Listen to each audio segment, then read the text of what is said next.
Ma come si realizza la corda del sohadore? Guardate.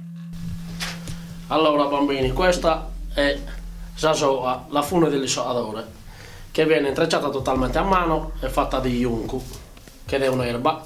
Allora, io vi faccio vedere il primo passaggio, poi ci sono due metodi di farla. Questa erba viene raccolta nei fiumi e poi fatta seccare, e poi da questo si inizia Zazoa. Allora, io vi faccio il primo passaggio che si chiama Suiliglio.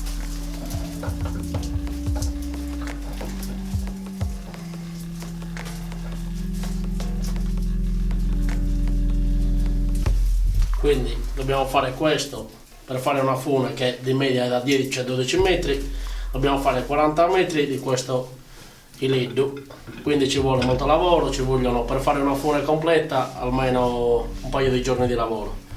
È un lavoro che si fa totalmente a mano, che ora ho imparato a farlo qualche giovane.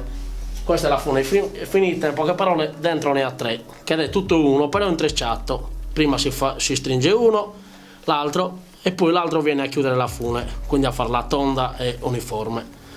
Poi si tira bene il tutto e si chiude con su gruppo, che è questo. Quindi ci vogliono più o meno a farla un paio di giorni, senza contare che dobbiamo raccogliere su yunku, che dobbiamo andare in campagna, farlo essiccare, pulirlo, quindi è un lavoro un po' faticoso, diciamo, di pazienza più che altro, che speriamo che impari qualche giovane, perché è rimasto qualche anziano, ma grazie a Dio mi sembra che qualche giovane sta imparando, anche perché è la nostra tradizione.